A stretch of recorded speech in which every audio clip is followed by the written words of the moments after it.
someone else to record it, but we Yeah. are recording. Yeah. All right. Excellent. So, welcome to the post-mortem presentation of the Spring 2021 Game Studio Capstone. As many of you know, but maybe not everyone knows, the Game Studio Capstone is one of the professional capstone options that is available for students in the game design major. They can either do an internship or choose the Game Studio Capstone, which is a 12 credit full-time pre-professional experience in which they work together to plan, design, develop, and publish games. Specifically, they design one game over the course of a semester. Typically in a team of somewhere, well, you'll hear. This year we had 17 students in the capstone, and they subdivided into 3 teams, and they'll tell you a bit about. Well, we can tell you a bit about the process, and they'll kind of take over where their games took over. But essentially, so we have 17 students in the course this semester. We started the first day of classes. Les and I had thought the first day that we would have maybe 12 students working physically in the theater block building and maybe 7 remote. And as it turned out, those numbers shifted pretty quickly. And by the end of the semester, I think we had 2 people regularly in the theater block space and everyone else working remote.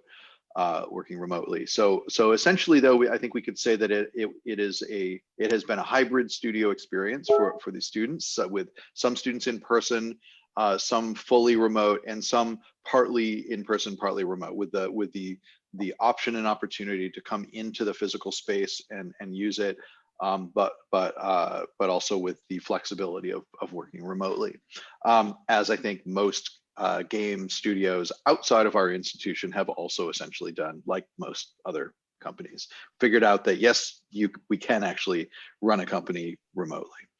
And this is the 3rd semester in which so students have taken studio remotely to in some capacity. Right, as we know, a year ago we shifted about halfway through the semester. Last semester was completely remote. This semester was this kind of hybrid model. So they essentially had a week to come up with a pitch and prototype. Anybody who had a game that they wanted to develop would present a pitch, and ideally a working prototype of some kind to present to their fellow students. And we determined, through voting and discussion, what the best projects were to develop, and then Les and I helped to create teams. And so there were a team of 6 and 2 teams of 7. So right now, that's not quite right. Nope, sorry, a team of 5 and 2 teams of 6. Yes, that adds up. One of the other things that continued this semester and got a little bit more formalized was that we have been working with some developers from Rockstar Games, primarily Rockstar New England. They came on board very informally a year ago in the semester in which Zach Lapidus was in. And they basically said, "Oh, you guys are." We had actually given one of the senior producers, a tour of our facilities. And Rockstar, just for those of you not in the know, so they're of course a big AAA company.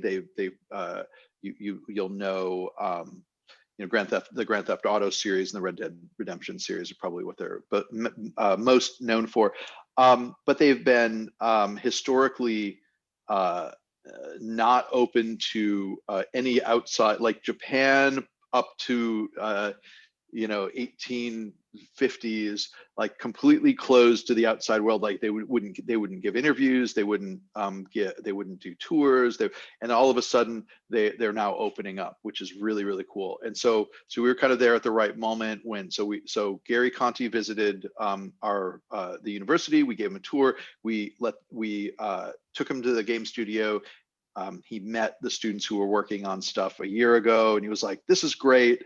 Let's keep in touch." And then the pandemic happened, and some students reached out to him and said, "We're having trouble producing our teams during the pandemic. Do you have any advice for us?" And he was like, "Why don't we hop on a Zoom call? In fact, invite everybody from the studio and like, let's just have a chat." And then that turned into them coming back 3 times over the course of the rest of that semester, and giving feedback. And it was very, very cool. And so Gary contacted Les and me at the beginning of the semester and said, "We'd like to do that, but like maybe in a somewhat more formal way. We want to mentor.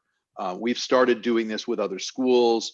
We want to mentor students in the capstone. That's a thing we do now. Do you want us to come?" And we're like, "Yes." That would be great. So they were present for the pitch session, and then they came 3 additional times at various milestones throughout the semester to sort of be a reality check of developers from the industry who were there to give feedback, and that's what they did. So it was great. Happy to answer questions about that offline or whatever, but you'll hear some reference to Rockstar throughout the students' presentations, and that's so that was I think a great part of their experience. And so we have 3 games. So all 3 games were created. You'll get a chance to hear from the teams who developed them. So we have 3 games that are available for download right now on itch.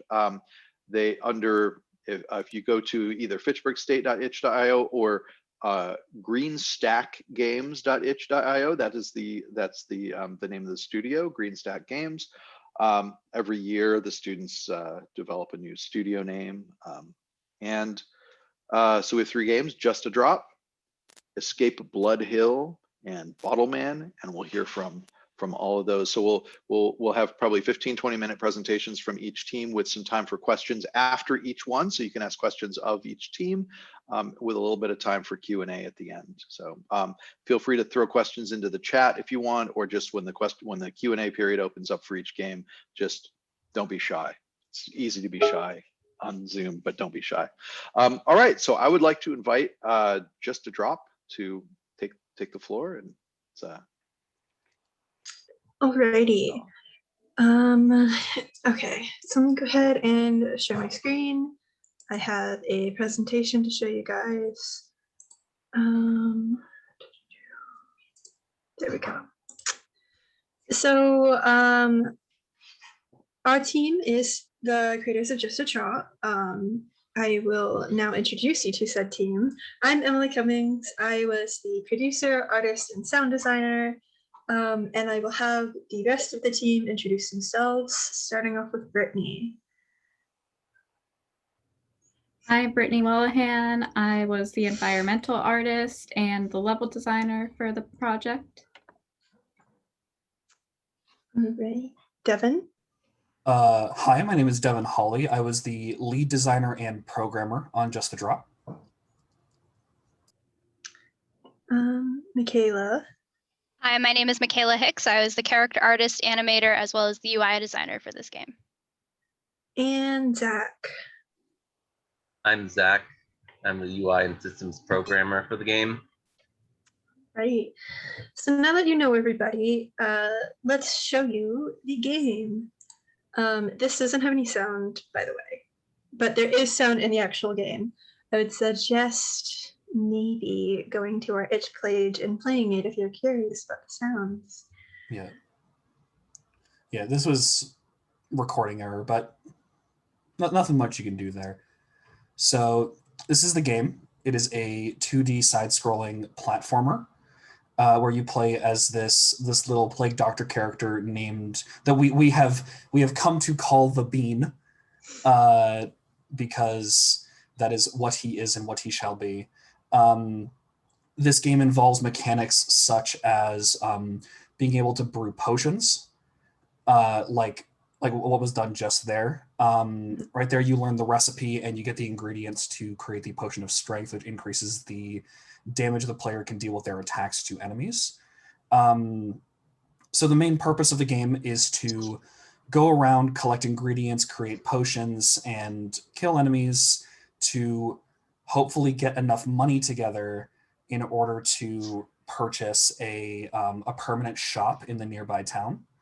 The players runs off some basic platforming controls of being able to move left and right, jump up and down, and also a short dash to assist in platforming challenges. The game consists of multiple different layouts of levels and multiple potions that can be created, sold, and or consumed. And so it's a game a lot about exploration, a lot about discovery, and figuring out the different kinds of potions you can make and just seeing what this cave has to offer. Mm-hmm. Yeah, I think that's a fantastic summary of our game. And with that, let's get into the production aspects of it.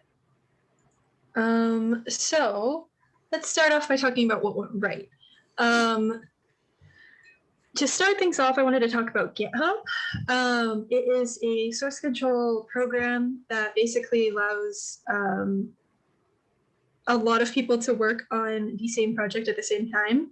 A lot of other students, including myself, have used mostly like Unity Collab before. And the thing, we were originally thinking about it, but it limits you to 3 people, and we needed all of us to be available or to be able to work on it.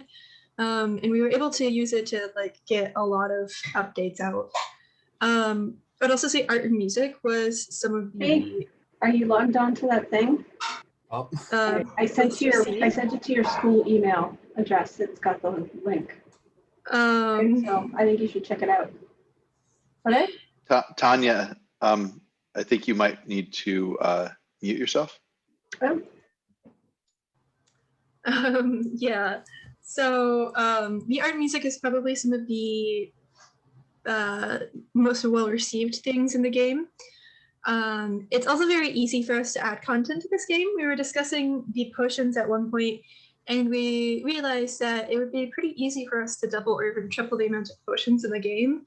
Maybe not with all of them changing how the gameplay works, but maybe more of them just having like different prices, different rarities, and whatnot.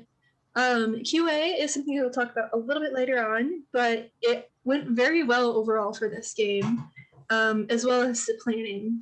We had a very extensive, like almost 30-page design document that covered everything from controls to our original art concepts, as well as narrative, sound design, everything that we could have wanted to put in the game was like listed in there. I may have spent a week writing the game design document alone, but yeah. I wanted to make sure we had everything so that we could follow it as close as we could and make sure there was no stone unturned. Yeah, and I think how clear it was very helpful. So now we get into what went wrong. I would say that the 2 biggest things were a lack of overall communication and our daily builds. So to discuss this communication bit, in part, I think it is due to the fact that, like Jeff mentioned, there was only 2 people regularly in studio, and they were on our team. But that means every other bit of communication was done either over Discord, Google Meet, Slack, Zoom, any online program. But like basically none of it was happening in person. So there was a lot of like conversation that just wasn't happening. And on that same note, we didn't have a burn down sheet, which is very valuable in the sense that it takes a task and it kind of assigns a number of hours to it. So you can know if one person has like 8 12-hour tasks, you're going to say, okay, maybe that's a little bit too much for you. And you won't be able to get that done in this 2-week sprint. So let's share that work so that we can get the sprint done successfully. But I think because of like the communication issues, sometimes that wasn't happening, and that led to a little bit of a clog in the production. And then this daily builds business. So around the last 2 weeks of production, so we started putting out builds every single day, but we didn't have anybody testing those builds. So sometimes there would be major issues in these builds and people were trying to download and play it. And they were like, hey, your game's broken. And we were like, oops, we probably should have addressed that before we put this build out. And sometimes that happened when we were going to present, which was very unfortunate. Yeah, the major thing with the builds was because of the recommendation, and this is not to place blame on anyone, the recommendation of starting to upload a build daily did add a certain sense of time pressure, and a lot of us, when it came to uploading daily builds, we tended to be working up right until the build was uploaded. So the builds often came around with some unstable changes and quote fixes. You know, there was a lot of instances where, you know, me or Zach would go in and fix some game-breaking bugs only to find out after uploading the build, because we were like, we need to get this build out today, that the bug either wasn't fixed because it was a build-only issue, or it, for whatever reason, like more bugs appeared that we didn't catch. Yeah. So test your builds is really the that the basically MO there. was the end of it. Is I think we would have done a lot better to have them tested. But there's something I wanted to mention, and that's this little picture right here in the bottom right. This is a screenshot of our Trello, and I think it was a very good idea to go with Trello. I don't actually think it went wrong. I think it was probably the biggest thing to help our communication issues overall, because we were able to list every single task that we might need to do, and we were able to then like look at those and break them down further using Trello. And I think over time as the semester went on, we used Trello better and more effectively. And then moving on, I wanted to talk about some specific challenges. These aren't things that necessarily went wrong. The things listed here in this slide, I think, are things that if our team was to go back in time and fix, I think these things could have been avoided. The challenges are not things that I think that could have necessarily been avoided. So to talk about the very first one, somebody has to do level design. Our team was 2 programmers and 3 artists, and none of us wanted to do level design, basically. But in a 2D platformer, you need to have levels. So essentially what we did was we all did level design. We all went and made paper maps that could then be gray boxed and played around with. And I think that what we discovered in the midst of it was something pretty helpful. As you can see, this picture right here, this little paper map of our first level, like this is our first level, and this is kind of like how it was created. It's not very elaborate or elegant or like super fancy, but it gets the job done, and somebody could gray box this. And I think in that sense, it kind of like helped us get more levels out to kind of let our level design be kind of simplified. And yeah, and then sometimes creating a new style is impossible. So originally me and Brittany both wanted to do environment art, but we basically ended up doing it so that I did a lot of the bushes, a lot of the decorations that you see along the levels, and she did the tile set and the various background pieces. We basically just didn't have the time to come up with a cohesive style that we could both work on, but I think we, given the chance, like we would have loved to explore that. So now I want to talk about scope, because this is another thing that sort of went wrong. About midway through the semester, we realized that the game was too big. We originally thought that it was going to be very doable, but it was not. Originally, the gameplay that you saw at the beginning was stuff that was very intended to be there. That was part of the game. But the what was intended to be included was a part where you would go set up shop in the town. NPCs would come up to you. They would haggle prices for your potions, and you would sell to them. But it was just way too much to do. However, we did do some concepting for some of these things because that was originally how we wanted the game to go, and we figured, we should work on getting some of that stuff done so when the time comes, we can implement it better. So you can see down here are some of the, these are two of the NPCs that we were talking about. The man on the left is an unnamed NPC. The man on the right is Sir Atlas. We were going to include little storylines along with these named NPCs. So essentially you could befriend them. And also we cut out the bean having a backpack.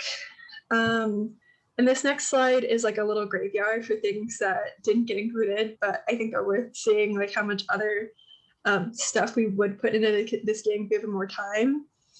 But basically, up in the right is some more NPCs. These two images on the bottom are some concepts for the town. And then we were also going to include like a forest area.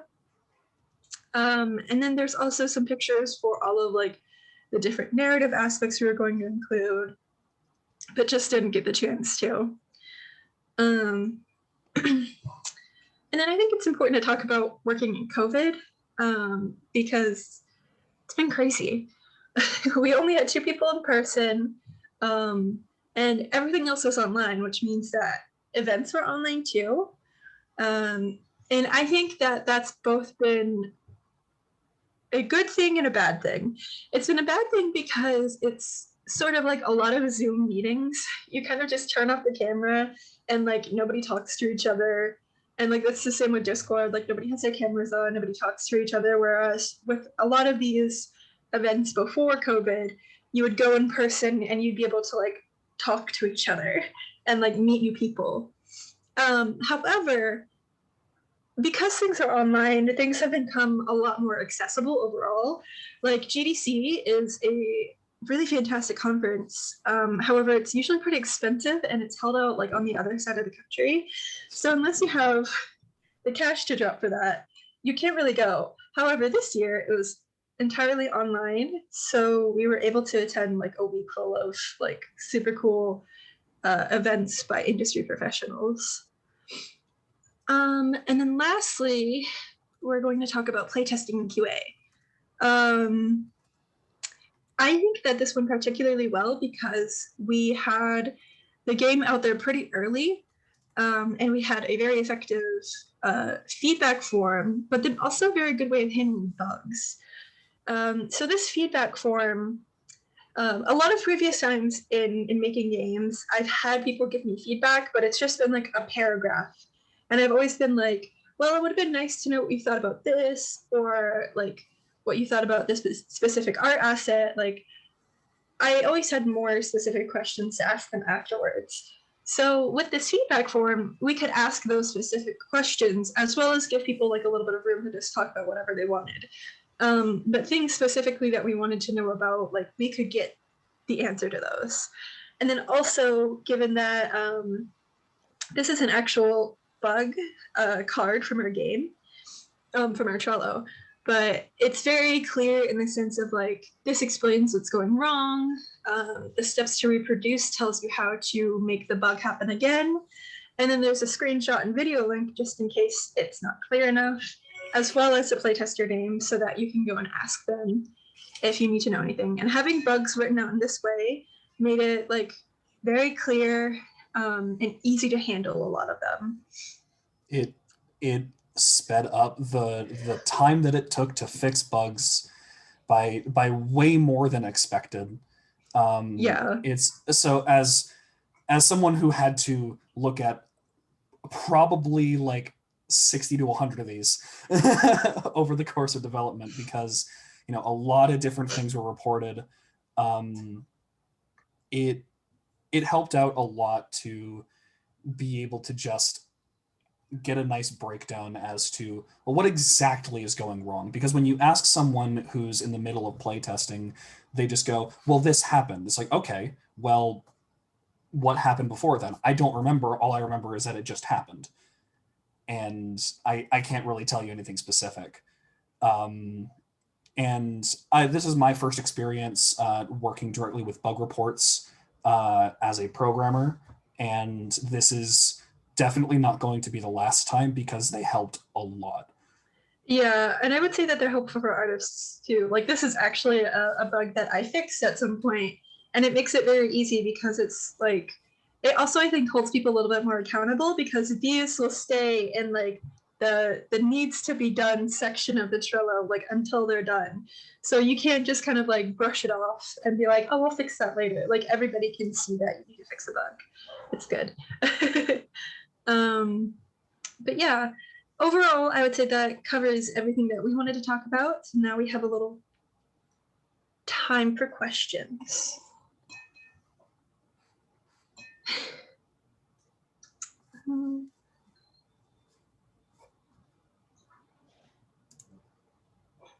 Going I have a to question. Yes, go ahead. I'm gonna stop What was your sharing. guys's what was your guys' inspiration for this game? I'm just curious. Hollow So Knight. so yes, so I was the one who originally pitched the project idea, and it came from a sort of interest that I have in like how alchemy works, and I sort of like that aesthetic overall.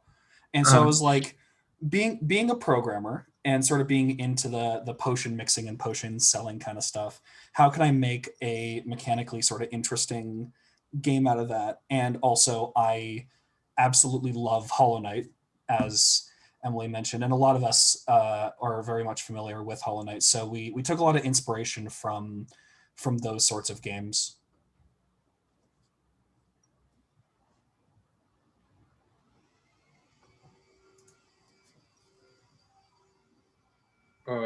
This is more of just like a general question to base. That's more of something that's going to be different for everyone else in the group. But what was your favorite part of working on the game itself? Like, what was the most enjoyable part when you were going through the process of making the game?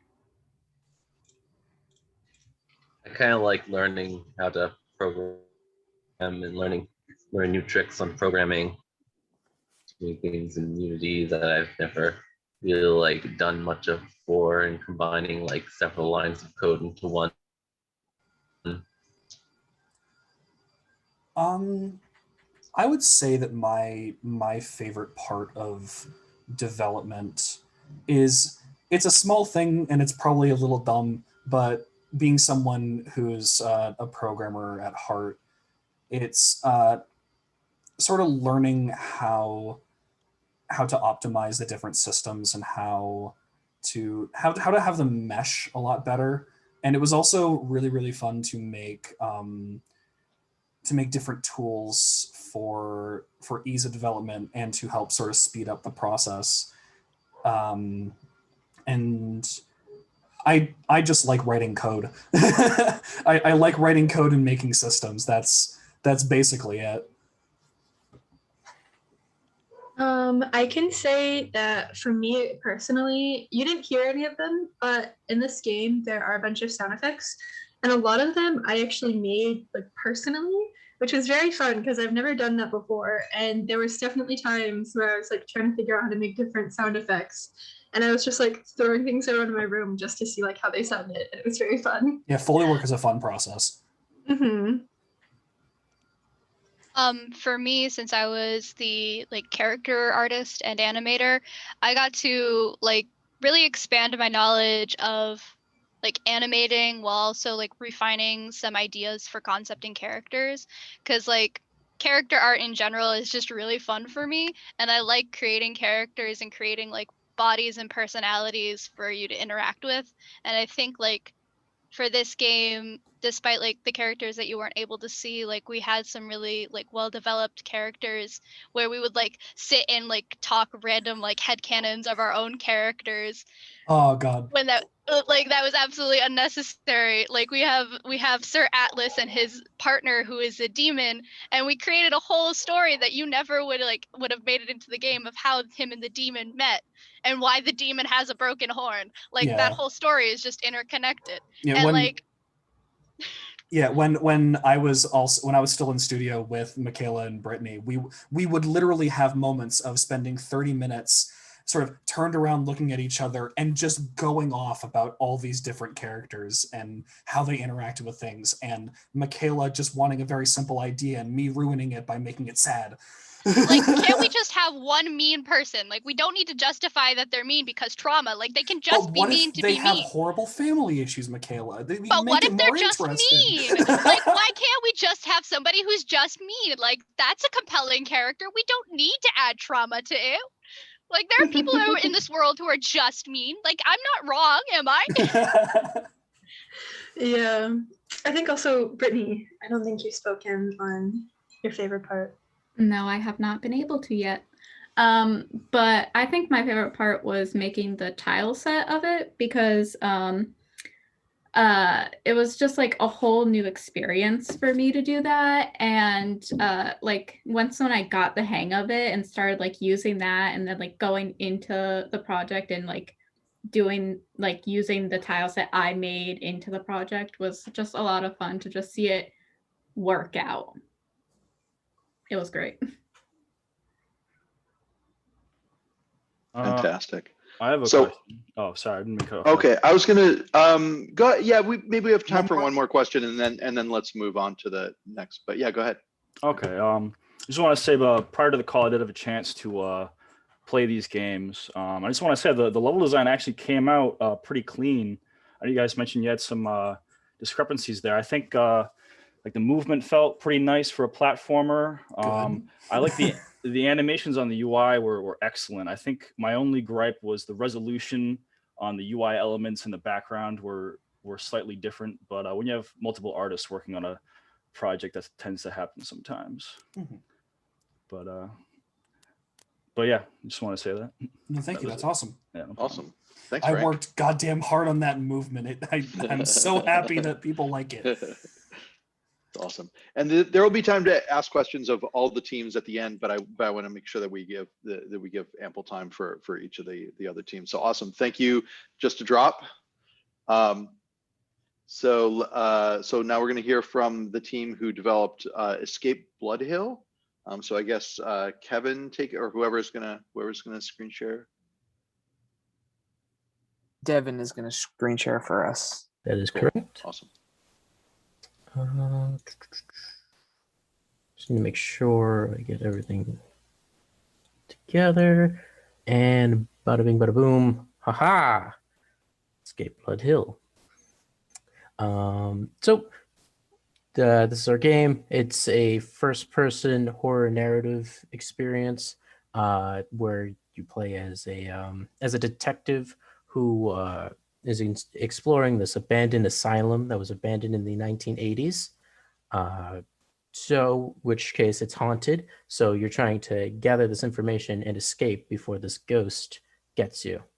But we have a little bit of a trailer to showcase. So if one moment, I will get that all set up.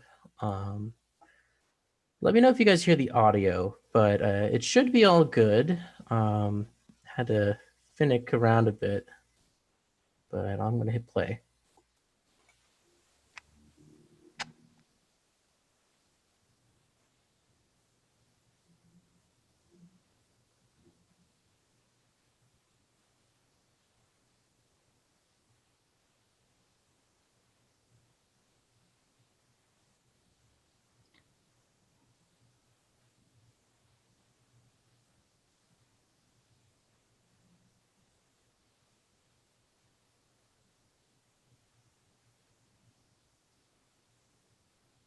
So it doesn't seem like there's any sound. There isn't. Which is a No. shame. You'll have to check out the trailer. Yeah. We have it on our itch page, or play the game, Yeah. because the music, I would say, is a very important part of just us building the horror atmosphere. It's awesome, truly is. We have music, but we also have little ambient noises. Oh. Yeah. Right now, this is just. It's a whole trailer, so it's got music playing and everything. But If you keep your microphone on, we can hear it through your mic.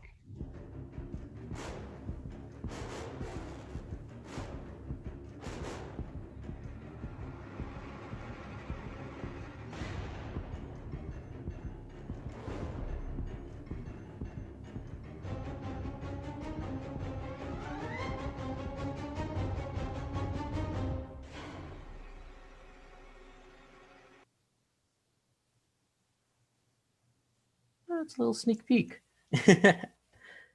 All right. So with that, I'm just going to get right from here.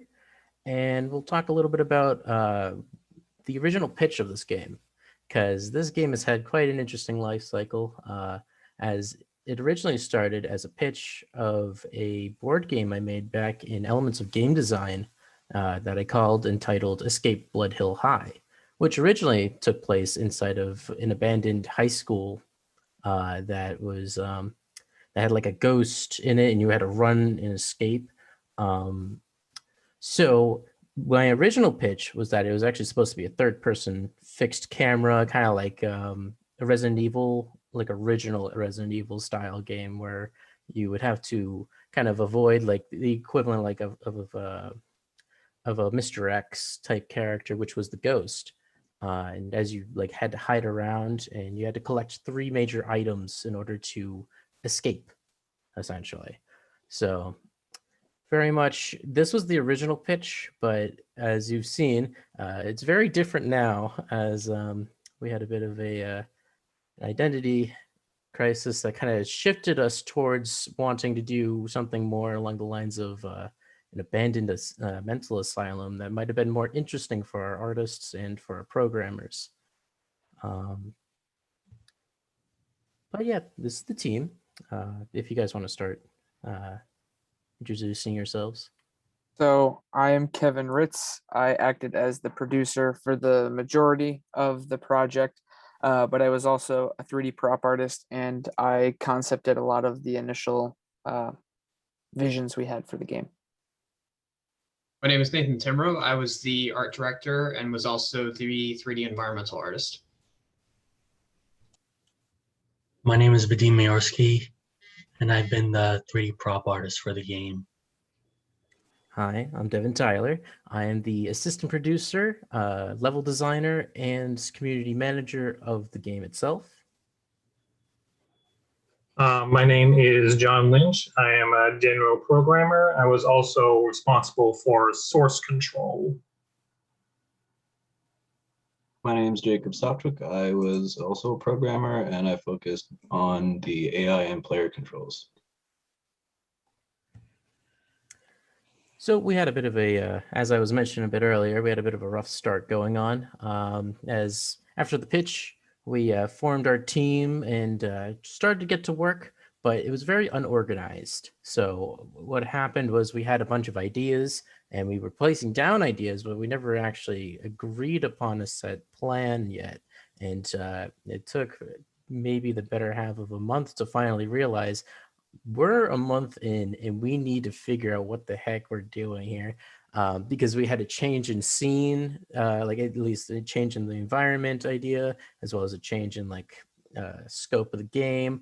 But upon what would have been our next meeting, so since the pitch meeting, the next meeting with Rockstar, we had this kind of we had this like clarity moment where we just were like, all right, we need to figure out what's wrong, and we need to iron this out like now, or else we might have trouble on our hands.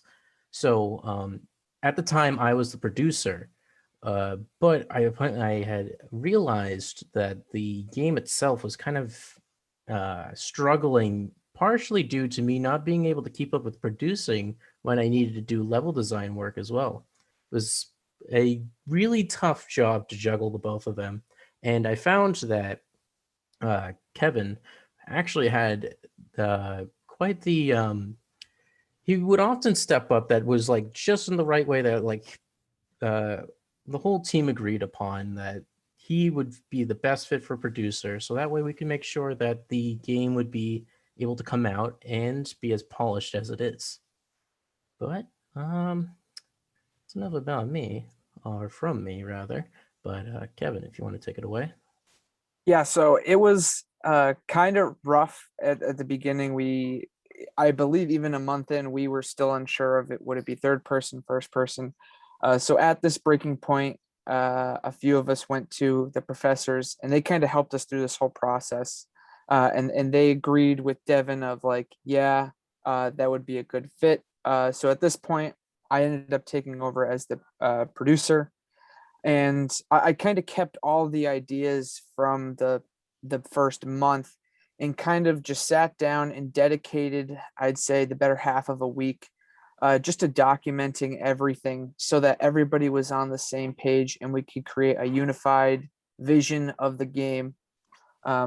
So that's what we did, is we kind of had a soft restart, and then we hit the ground running with a month less to work on the game.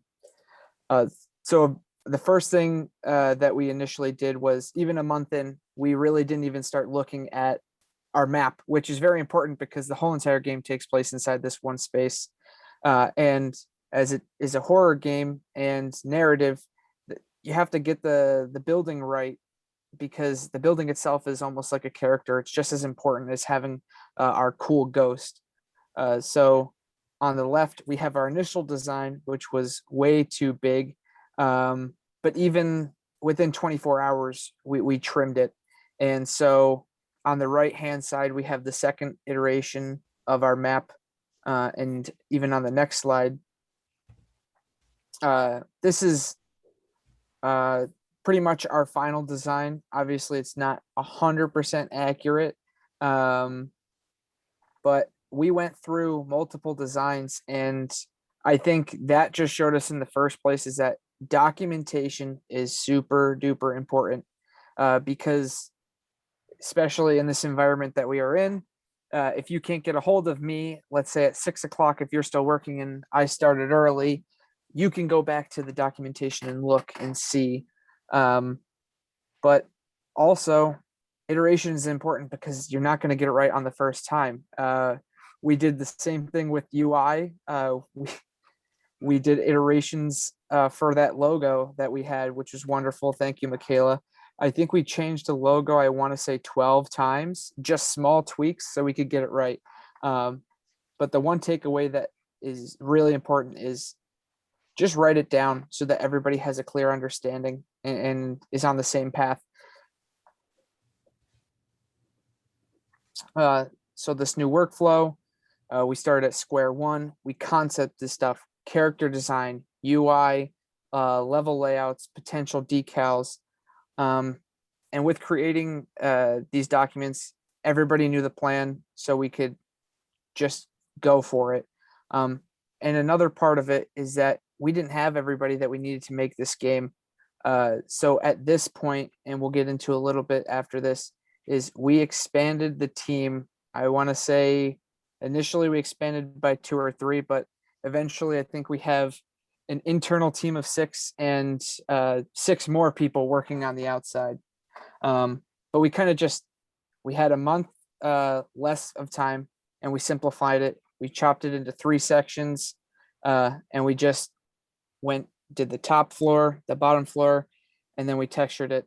And gameplay, having your gameplay, even if it's just gray box, you can't test gameplay if you don't have a space to play. So you don't need it to look amazing, but it's important to just build everything and be able to test as early as possible.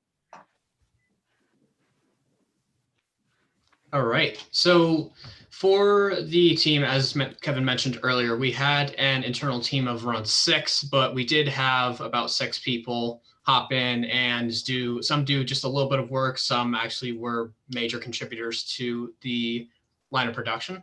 So the first problem that we ran into is that we said, wait, hang on, we're going to have an antagonist who's a ghost, but we don't have a character artist. So we recruited Emily, who is the producer for Just a Drop from earlier, and she made the copy of Dr. Bloodhill. As you can see, there's the concept image that Veronica made, and there was the 3D model on the right. That is what Emily ended up making, and that's what you saw in the trailer. We had Veronica, who helped us she was on the Bottleman team, who helped us create a bunch of graffiti that would be plastered all along the walls, and that was extremely helpful. We had Michaela, who was also a 2D artist, and she did basically all the user interface, which was extremely helpful because we were quite a bit in and we just had the Unity basic UI. Didn't really look super great. Now June Matoba we had outsourced, and he was the one who created all of the music and all of the sound effects for the game. Phenomenal job. that was from great. Berkeley to That was specify great. as well, and he did quite excellent work with Yeah. just the music and all the sounds that were run into the game. So. Yep. And so some alumni will remember this, and some students may not know, and administrators may not know this. So both the game design and the film concentration have partnered for several years now with Berklee College of Music, and have worked with us to source music composers and sound composers for upper level projects and advanced game workshop and this course primarily, but also some of the advanced films have those as well. So just a quick little, so yeah, June and I are both well, at least June Matoba was gotten that way, so he's a Berklee School of Music student, a senior. And one voice that you didn't hear was Aya Yuasa, who did the voice tapes that you'll hear if you play our game. And we had a little sprinkle of help, a few art assets from Kevin Ward, who is finishing up his internship at Tricky Fest. So the final stretch was a bit rough. So the last 3 week sprint, we had to really push ourselves to our, basically not to our limits, but we had to push ourselves very hard to get everything that we needed to get out. So we had the level built for actually quite a bit of a long time. At this point, we were just set dressing it with the smaller props and everything, but we didn't really have any textures. We got advice from our industry mentors who basically told us, hey, don't build art assets and then just spend all this time texturing them, making super fancy textures. You're not going to get anything done. Just make a bunch of art assets, throw them in. They don't have to look pretty, and just get them in, throw basic material on them. So we did that, but then the deadline started to slowly creep up on us. So we had to just make as many textures as possible. Kevin and I and Vadim, we had to make as many textures as we could, and we put them in, which it ended up going very well. But that was definitely something that we could have maybe worked on a little bit better, was starting that a little bit earlier. So we gathered play tests every day and fixed bugs as they came up. We got together as a team and we just kept play testing live in Discord, where one of us would share our screens. And in the last week, we were able to actually slow down as our game was fully playable, and we had multiple play testers, but we were able to fix up some of the loose ends of the game. So what went wrong? Initially, like we said, we didn't have everybody we needed to have this vision that we had. So that went wrong, but it really went right, because that taught us that don't be scared to reach out. I mean, initially we were just, hey, let's ask other people in studio, but then we got people that weren't even in studio. So just getting more talent is something that we learned.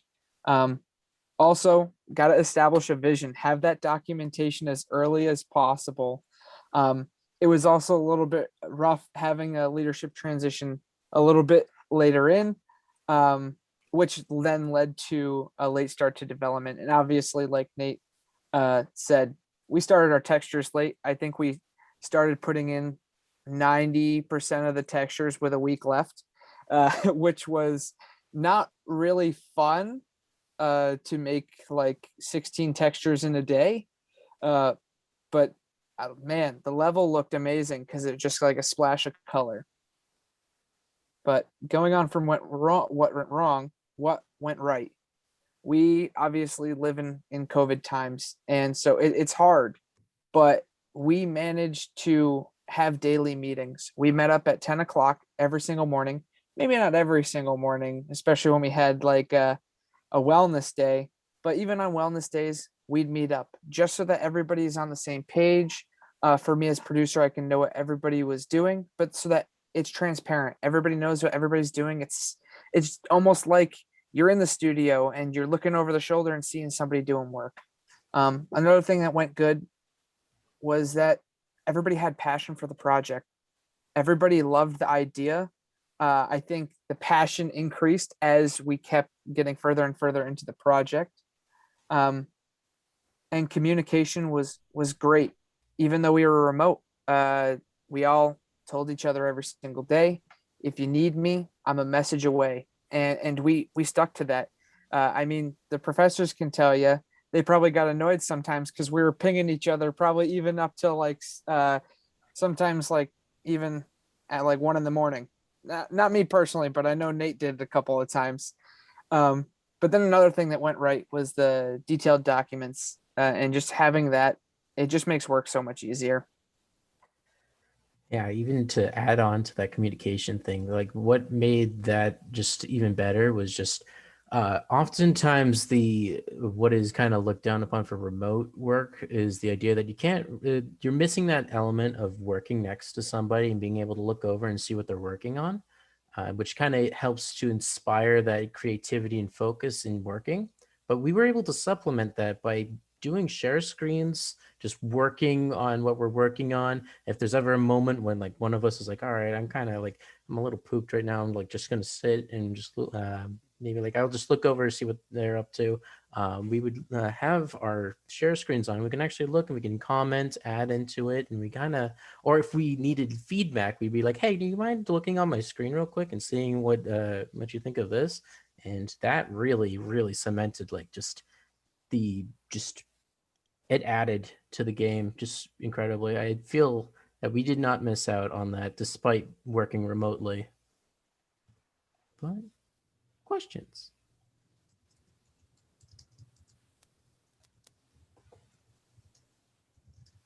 Yeah, I've got one if you've got a moment. It seems like, hey, everybody. It is wonderful to see everyone. And I'm super interested in everything I'm hearing. And it sounds like for this game, you kind of got your core vision accomplished, it sounds like. So I'm curious to hear from the team if you had another 3 months, what will be next for you? Well, we did have a talk of like when we were first in like our real ideas thing is that we had the idea of a second ending, which was that the ending that we have is actually what we would have considered like the technical bad end, which is really just the character runs away, like they're escaping. But we had the idea of like, oh, if we had time for it, a second ending where the main character actually banishes the ghost, right, and like frees and like lifts the spirit up from the actual location. We had talks about it. It was the original ending of the pitch I made, but rather that would have been just a secret, like a second ending that would have taken a little longer, would have had more time where you're experiencing the ghost. But that was like, if we had 3 more months, I'm sure that would have been like a definite thing we could have focused on. Very cool. Thank you. I got one. Lay it on me. So the atmosphere was fantastic. Like you guys nailed the atmosphere. Now, aside from the sound design that was outsourced, how did you guys achieve that? Because I thought that was like the strongest element of this game. Well, that was a mix of utilizing of lighting and the texture work, especially of the artists, and just kind of like utilizing as well as our programmers utilize a bit of post-processing to try to make the game feel and look a lot more atmospheric. It just worked so well with all the assets that were made for like the modular kits as well as the props that we used. It all just blended together really well. And give a level designer enough time, there's plenty of tools to just kind of play around with, and you really make the place feel like this really creepy aesthetic, I guess. I'm curious. Another comment on the lighting, more of a general one. I've always had a bit of an interest in level design, but like the lighting aspect has always felt a little like it's always given me a little bit of trepidation. Like, how the hell do you tackle this? Do you have any advice, or does any of your team have any advice on how to look into that sort of thing or approach it?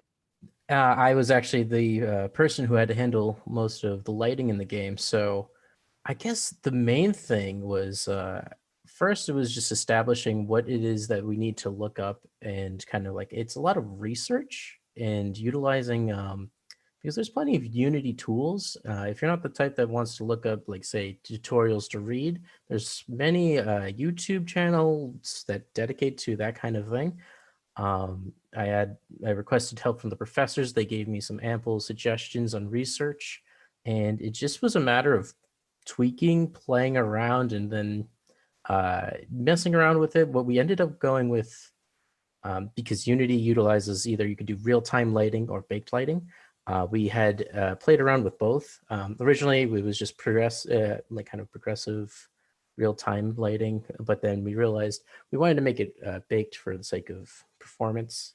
But it's just kind of like, to answer the question specifically, just playing around and seeing all the functions within the lighting settings in Unity, and just kind of like seeing all that it has to offer, really. There are plenty of guides to help you out with that too. It's wonderful when you actually can, like, if you like take the time and like look at and you're looking through, there's many resources. It just takes some time. Especially with this game. It took a lot to make sure that this lighting was perfect. I can imagine. Yeah. I mean, one thing that I'll add to both of the last two questions, right, Mike and Alex's questions, which was, I think that the upstairs level was basically like gray boxed and completely playable 4 to maybe even 6 weeks ago. So they had maybe I'm stretching a little bit, but at least 4 weeks ago. So they had a lot of time to iterate and use feedback, and that was helpful, right? Because if you looked at the original versions of those, you would not necessarily say that it was as atmospheric, right? But it was all these passes of like, you need more piles of crap because it's an abandoned hospital. And so then Devin would make more piles of stuff, and we'd say bigger piles, more stuff, right? And Fill up the room. lighting's You don't okay, want it right? empty. Yeah, or the lighting's okay, but like, what if you had light really streaming in from those windows, right? And that,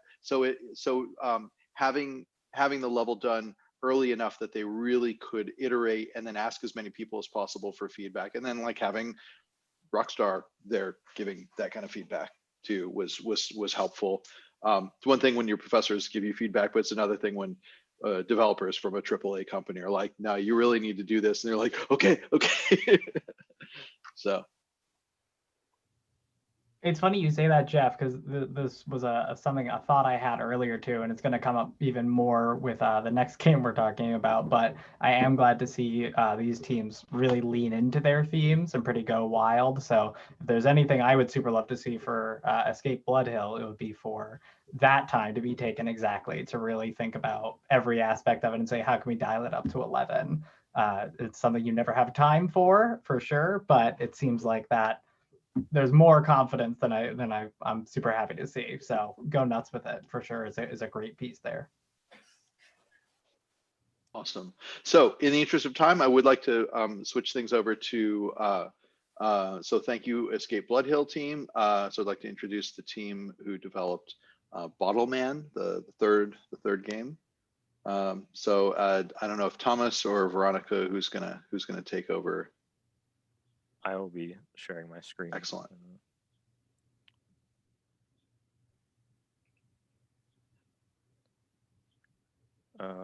Is that working?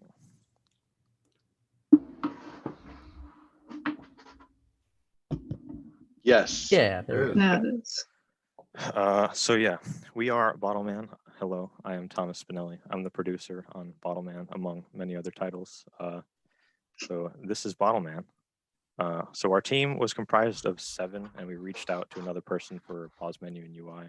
That would be John Carlson. So I'll let everybody introduce themselves.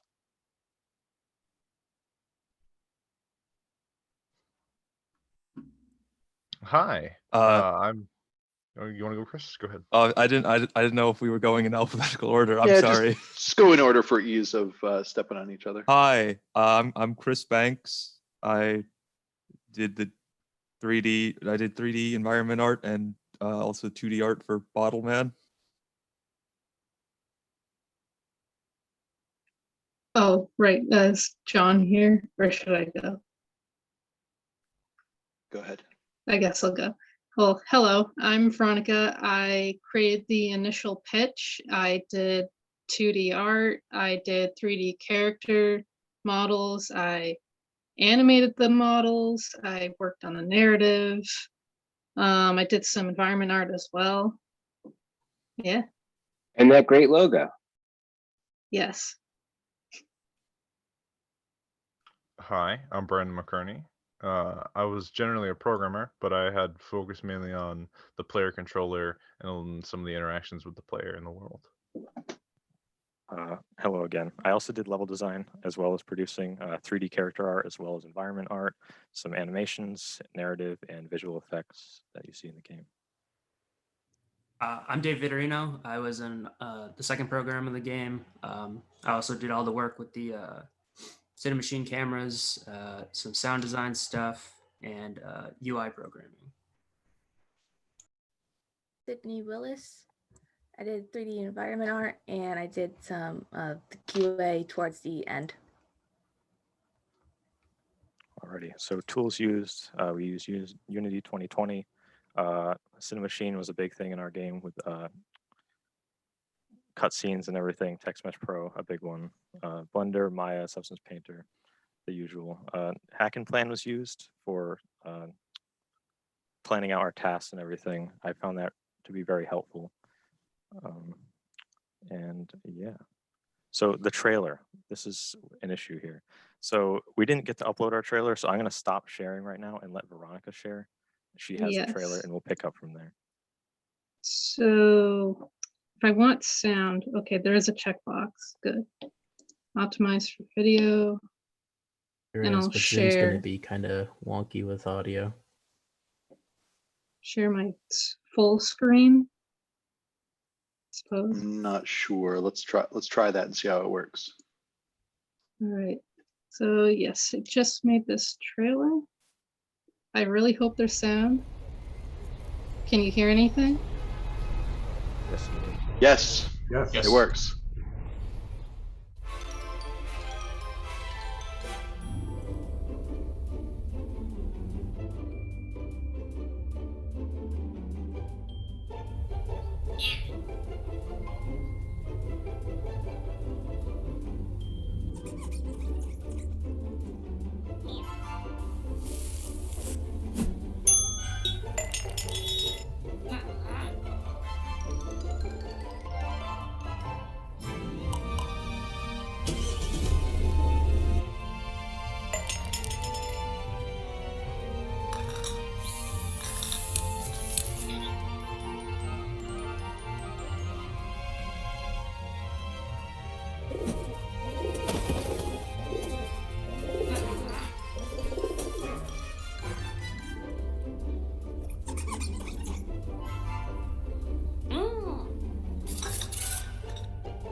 And that is it.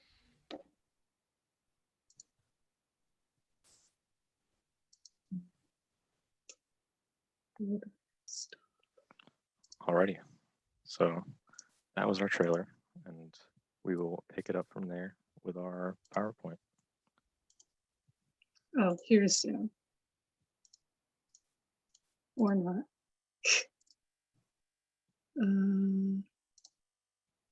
I'm confused. Oh, stop. There we go. All right.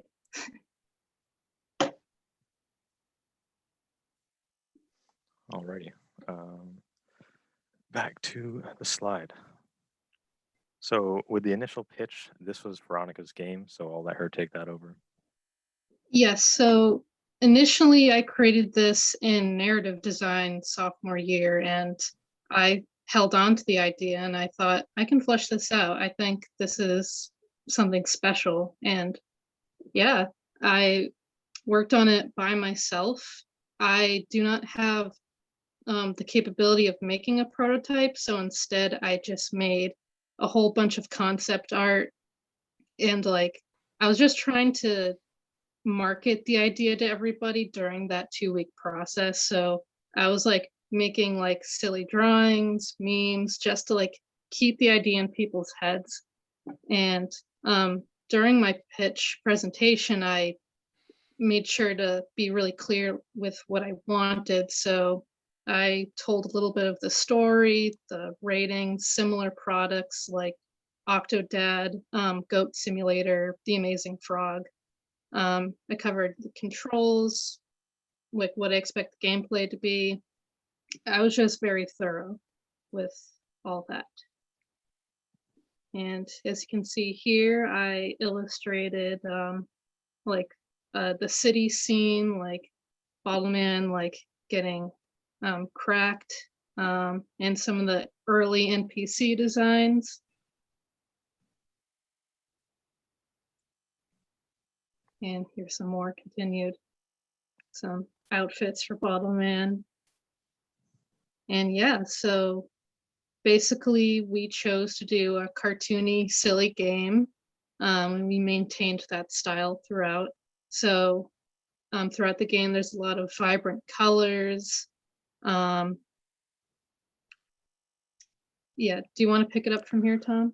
Yes. So in regards to 2D art, a lot of the art you see here, so you can see the skybox that was made, that Veronica made. We wanted to have a lot of billboards and ads and movie posters in the game that kind of like fit the theme. At the top, you can see our UI for the health. So to indicate Bottleman's like health, he gets cracked and he eventually shatters. And to the right, you can see one of the puddles that Bottleman slips on. As far as 3D art, we decided on low poly art style for the environment and the props, slight texture variation throughout. We had a color list initially as a reference to kind of stick with colors, but we ended up just using a wide array of colors, and I think it actually worked out better for us. Google Maps was used a ton, Street View, looking at buildings. New York was a big like city just to look at for me personally, like for inspiration. As far as animation, blend shapes were used on the interactable NPCs like Farmer Joe and Debbie that you can see there. So their eyes and eyebrows and like mouth, they all move. So everyone had kind of cartoony proportions. So we kind of had to have different rigs for each one. Myself and Veronica did the animations and rigs and made the character models. Very exaggerated animations, as you can see with the pigeon and Ricky and such. Those were so fun to make. I'm glad I was able to do so much animation and rigging in this project. It was a good time for me. So level design. So I had a pretty basic paper map. I just wanted to get the streets down just to see how many streets we could have, how many blocks we wanted. Originally, I think the pitch was like 2x2 city blocks. It ended up being a 3x4 city layout. I put the initial gray box in. As I got assets, I replaced the gray box buildings. One of the feedback from Rockstar was just detailing one street, getting that completely solid to match the style of what we wanted and go from there. So that's just what I did. And I think it came out pretty nice. So we agreed on the style, and then I just went from there. And there's the finalized top-down view of the entire city, along with some other screenshots of surrounding areas within the city. And we'll let the programmers continue. Yeah, so in terms of programming, there's a couple things that me and Brandon had to tackle. We had this absolutely humongous player script that we both needed to get into, and actually ran into some issues overwriting each other in. But that was a script that handled like all the like what the player was holding, if the player could throw something, his animations and sound and stuff, as well as all the player inputs. So like anything the human being presses on the keyboard would be read there. So we ended up splitting that into into 2 scripts eventually. So we started running into less issues with that. I also did there's 4 missions in the game that the 2 NPCs, the 2 main NPCs give you. So I wrote all the code for that. There's a bunch of cutscenes as well that we use Cinemachine to handle. That screenshot at the bottom is our Cinemachine state machine. So that's all the cameras and their transitions to one another, which got pretty big towards the end. It was kind of a beast to handle. Other than that, Bottleman some of the missions require him to fill himself up in order to complete certain tasks, like transporting gas to trucks or to grills to be able to cook on them. You can throw stuff. Most of the missions require you to either like throw something into a container to increment a counter or something like that. There's also this big traffic system that I spent a good portion of the beginning of the project working on. So all the cars in the city move on like a grid system, and they'll stop for each other and turn and stuff. And we ran into some issues with them, like just like 18 car pileups in intersections. So that all had to be fixed, but I think it came out pretty well. Other than that, there's little NPCs that walk around, just node to node, on the sidewalks and stuff like that. And then one of the missions, you're going around picking up pigeons, and other pigeons are attacking you and whatnot. So I did all that. The last mission is a cooking mission. So you're making sure you're not burning stuff, making sure it's cooked to medium rare, golden brown, and turning those in.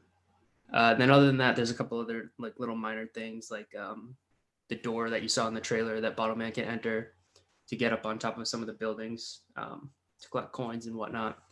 The job boards that are supposed to help you find where the next mission is, and just other general stuff like that. And then a lot of programming went into updating UI, all the cueing, all the sound effects when certain interactions happen, as well as animation programming. And that's all for me. Brandon's going to tell you what he did on the next slide. Yeah, so I handled a lot of the players, like actual input and doing a bunch of different things with the player. As you can see from the top GIF, you'll see we originally were trying to go with an active ragdoll for Bottleman, which basically means his animations and how he moves is handled purely by simulating physics and each of the joints between them. But there was a lot of trouble with it, and I think I spent like a month or so trying to get it to work, and inevitably we realized that it just was going to look sloppy and wasn't going to turn out the way we wanted. So we had to make a transition into just making it much more of a normal character controlled, driven by pre-made animations, and I had to set all that up. But some of the things that I had to set up in terms of the player and its interactions, of like setting up its ability to heal and get damaged and functions that can call that, simulating some of the simulated physics using a character controller, so like falling and fall damage. Also, we added in replacement of the active ragdoll, we just made a normal ragdoll system, which is on certain triggers. Whenever we want it to happen, Bottleman basically can get hit by stuff and flop over. And then after some time, he'll stand up. And then I also worked on a bunch of random little things. And then the other big thing that I worked on is serializing all the data so that we can have saving and loading in the game.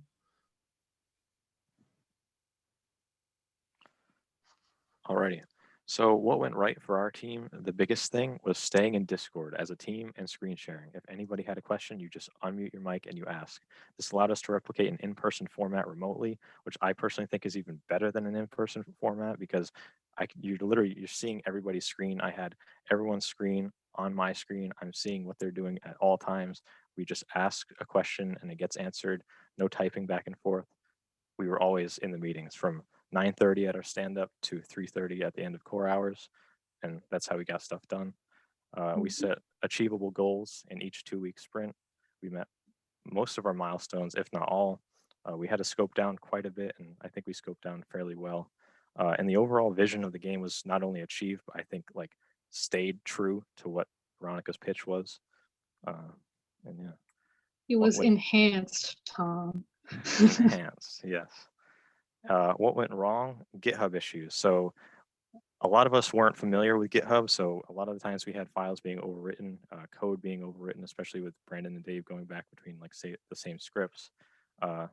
Some teammates not pulling after commits, and just overall file conflicts were the biggest issues there. We had a large initial scope. I mean, just starting out, we had an open world environment. That's pretty big right there. We had one too many missions. Complex movement, so everything Brandon said with the active ragdoll. We originally had, there's going to be 6 missions that we scoped down to 4. We called them side missions, but they're not really. So in the game right now, we have 4 missions that we got in there.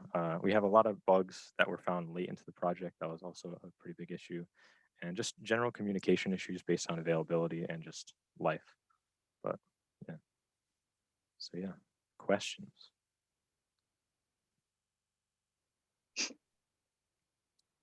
I've got one.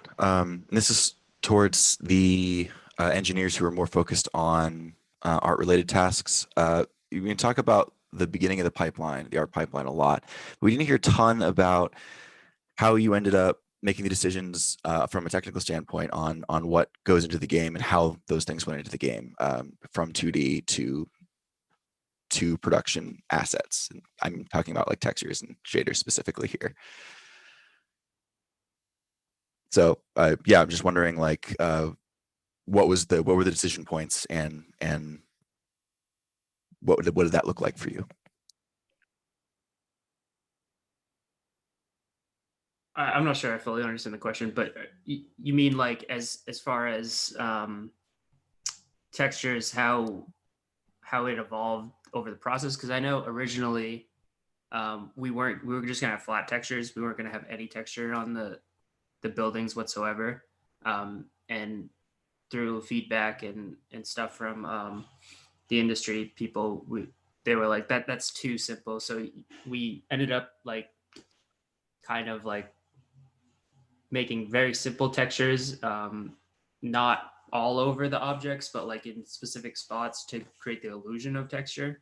Like in some of the brick buildings, you can see that there's little sections that look like brick, and then the rest of it is just a flat texture. I don't know if I answered your question, but I did my best. Part. Yeah, okay. Yes, thank you. And to add on a little bit, Veronica was the art director, so a lot of the decisions on like what fits with the style, or like if something needed to be changed or modified, went through her. And we use GitHub, so all of the artists had their own ability to access the files of the game and able to make their own scenes where they could implement their own art and test it out before handing it off to any of the people who would implement it, whether that be Tom, David, or me. All right, yeah. But I think they're just using standard Unity render profile, and I believe that are the materials just, I don't know if who created textures and materials, but are they just Unity standard materials, or did you do you weren't using unlit materials? But I think they're using off the shelf shaders. I don't think they were doing any shader coding. Got it. Thank you. Mm-hmm.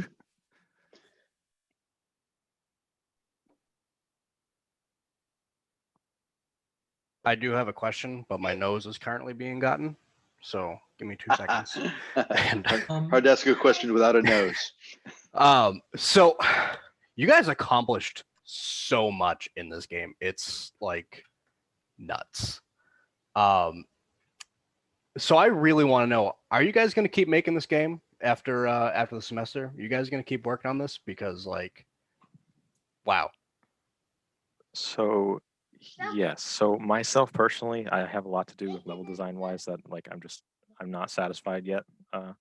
And I know Veronica wants to continue working on stuff as well. Mhm. Brandon said he would definitely help out. but as far as everybody else, I am unsure. You'd have to find more work for me to do, Tom. Yes, that is true. We kind of ran out of stuff. Sydney made so many assets, and like it was just like fixing kind of like such minor issues at some points. But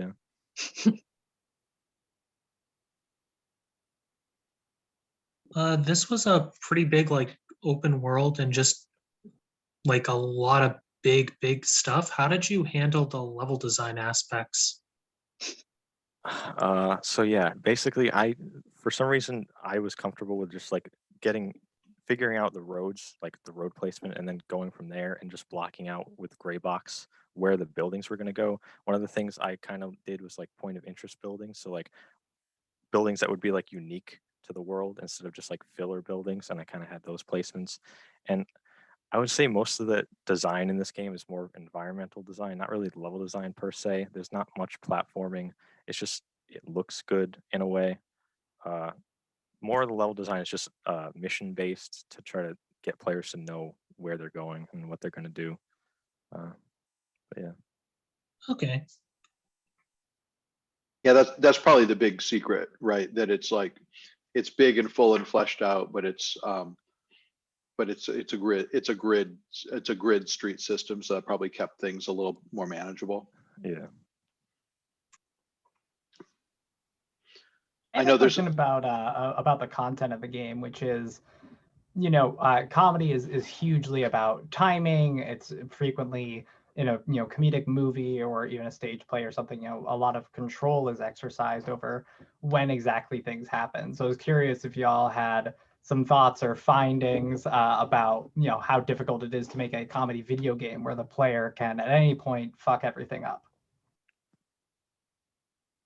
So I'd say a lot of that was based on like the hazards we were going to have affect Bottleman, and then also the narrative that we had in the game. So myself and Veronica worked on the narrative to try to just make silly dialogue between the NPCs, and she really brought it to life, I think, with her animations, especially on the main antagonist Ricky there. You didn't get to see in the trailer, but like if you play the game and get towards the end, there's a pretty funny moment in there. Overall, I think we were able to get some of that comedic value through the cinematics that Dave set up as well, which were really great.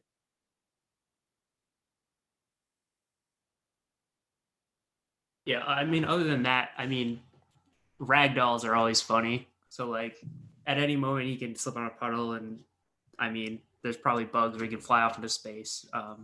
Or if it works as intended, he goes flying, and then there's a funny sound effect. Or if he gets hit by a car or whatever and gets stuck in the car's mesh, and then ragdolls all around. I think that just adds to the hilarity of the game in general.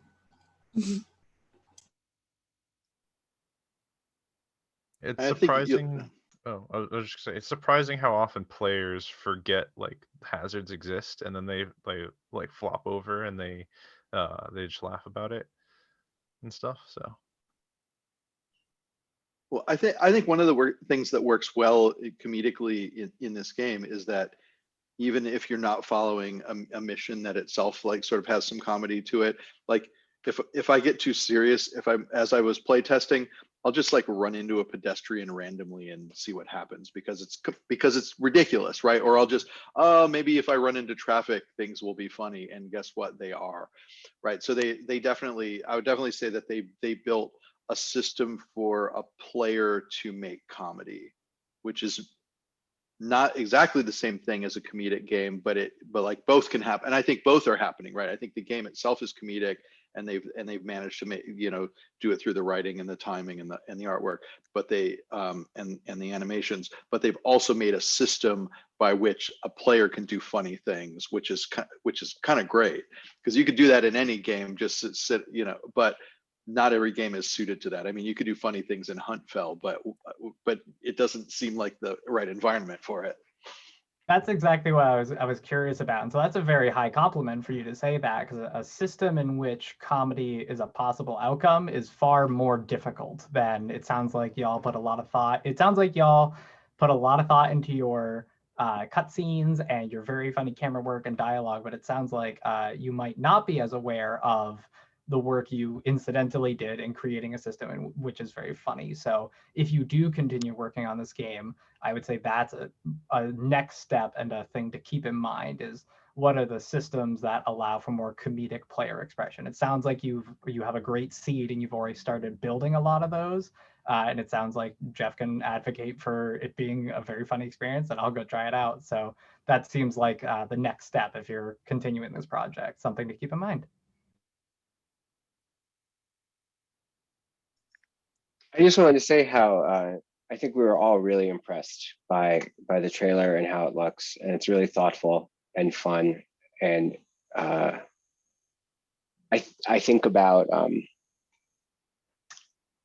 how long it took to make all three of these games, and that everybody's stories have them start before studio, right? And I think we saw that from Blood Hill being like one of the first projects you ever worked on, really, is it Blood High or whatever, right? To this coming out of Les's narrative class, like I think, and also some of the teams, right, and the communication processes and knowing what people can do. One of the things that, so Jeff and I have been talking a lot about studio to some other people in comm media, right? And one of the things that we stress is how important it is that you guys finally have time to do a lot of work on one project. And even then it's not enough, which was, I think, was sort of Brandon's main point, right? In some ways about like, you do all this work and then you still have to scrap it, right? Like super hard. But you could make the argument that it's not just full-time 12 credits. It's actually like 4 years that you are working on these games to some degree. I mean, I know it's supposed to be the capstone, and this may have been true at other semesters too. For all three of these games, they really do seem like a summation of, for some people more than other, right? Because people also pivoted in what they did. I mean, I've seen a lot of you kind of come into your own in this project. It's not like this was a steady accrual, but it's so clear to me that these games could only be done by these teams now. And so to my mind, as someone who's really invested in seeing students develop over their careers here, I think this is like a success, right? And that's great. And I think I'm thinking about like everyone's been saying like during COVID, whatever, right? Like whatever the situation was in the world, these are successful games. And we can say extra credit because it's during COVID, or think about Tom saying about like it's actually easier to get work done remotely, even if you're in person. Faculty have found this to be true in some ways too. It's just fantastic, and I'm just like so happy for everybody. Yeah, but Delton, I'm both those people. I'm both those kinds of people. Like I don't want to be working more effectively all the time. And I've been clicking buy in meetings way too often too. I don't know if I'm the only one who's buying out of print space orcs and tracksuits while I should be listening to students talk, but that's a different conversation. It's been a long day. I just wanted to say congratulations. Like I think you guys should be so proud of yourselves, and that's it. Like all these games were really super ambitious. And it's a whole semester to work on it, but that's like zero time. They all came within a certain distance of maybe not making it, or certainly not making it to the point where they'd be happy with it. It's always a risk, and of course always a risk having that time. Designs get more ambitious, but they pulled it off, and it's all really impressive, and absolutely things that it took 4 years to get here, because they wouldn't have been able to attempt any of this initially. And sometimes we tell them, don't try to make your dream game here, because not going to have enough time. But and obviously not to say that that's what these were, but it's definitely ambitious, definitely big, and successfully made. So, right. Yeah, I gotta say, I got the enjoyment of being able to come in and work with two of the teams on their games, and it was really interesting and awesome to see how each individual team kind of professionally worked with each other and used different tools, whether it was like Trello or Hack and Plan, and see their overall professional look to themselves and how they considered doing their own, like I call them tech-ins, but like little meetings that they would have with each other to discuss you know their planning strategies. So overall, like, great job. And yeah, thanks, Jonathan. And Jonathan, by the way, is for those of you that don't know him, so Jonathan is on internship this semester, not in Game Studio, but he had some flexibility with internship and was able to come on board and help out, and both with Bottleman and followed by Just the Drop. So that's great. So you actually kind of had the internship experience, but then you had a little taste of working with Game Studio as well, and 2 more games to credit on your portfolio, which is always nice, right? I mean, all these people who are like, oh man, I worked on all these extra projects, but guess what? That means you worked on additional projects, and you can actually put that in your portfolio and put that stuff in your CV.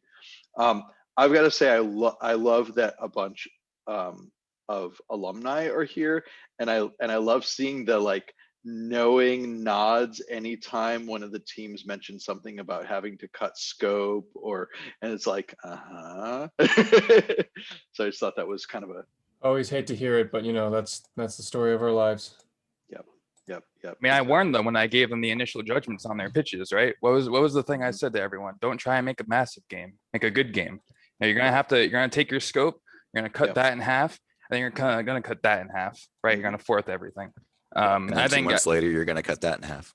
right, and then then eventually you're gonna cut that in half, and you're left with decimals of what your grand vision was to be. But I mean, having seen the original pitches and having seen everything here today, every group did a great job.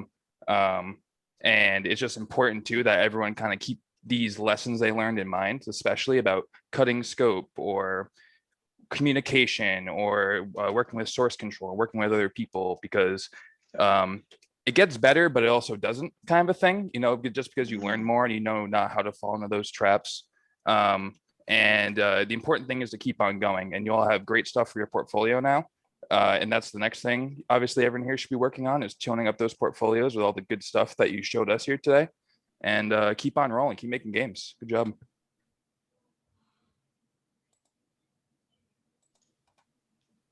Yeah, really well done, everybody. Thank you so much. Thanks so much.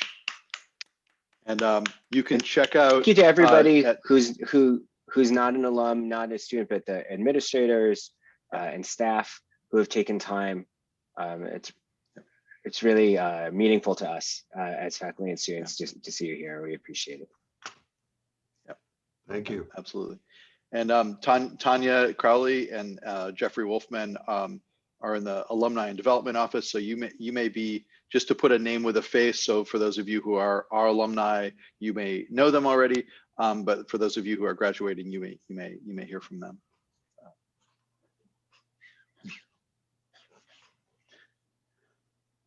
Yeah, and definitely check out the games. If you go to fitchburgstate.io, they're right front and center. But you can also go to Greenstack Games and find them there. Yeah, so, oh yeah, there you go. Cool. Yeah, thanks, PJ. Awesome. Thanks, Ryan. Yeah, and I know it's great to see that there are some current students here as well, kind of soaking up. This is great for you all because you may get a sense of what you'll be able to experience in the future as you get ready for capstone. Oh, that's a great question, Eric. Are the GitHub repos public or are they private? I desperately want to run performance tests on these games. Desperately. I believe Just the Drop's GitHub is currently private, but like once I think like everyone's pretty solid on what they wanted to do for the game, I can definitely make it public. Yeah, I can make the repository public just for fun. Yeah. That's a good move. I strongly appreciate that. Yeah. That's a great point, right? Because you will have to, each team will have to really figure out what they plan to do with their game next. But I mean, they're released for free. There's nothing proprietary, I think, in any of the games that are that would prevent the repos from being public, and nobody's going to steal your stuff because nope. I mean, that's the reality of having stuff public. So yeah, just reach out to me, Dalton, and we also could just add, even if you didn't want the repo to be public, but if you were cool with an alum who's a tech artist who is a geek for optimization, you wanted to let Dalton dig in a little bit and give feedback, then and a programmer and Eric as well, because you're the one who asked. Yes, thanks Eric. Happy we could add them to the repos as well, even if they're private. So just shoot me your GitHub info with Dalton and Eric, and I can pass you along. Let's go. Yeah, actually, I think I'm admin. I don't know if I'm admin, but I mean I'm members of all of the repos, so I may be able to just do it. And there is definitely something to be said about anyone who is considering continuing to work on this, especially in a more professional capacity where you might start getting involved with a publisher or something, to potentially keep it private. So just keep that in mind as well. I think for me in particular, I definitely want to keep this idea on the proverbial shelf, and basically at some point in the future, when I have the time to, with like a good group of people, including people from this current team, but everyone sort of goes their separate ways after this usually. But to make what's closer to the original idea, probably not exactly like the original idea, but definitely much closer, because I do still have an attachment to this idea and to this game, and I want to make it more.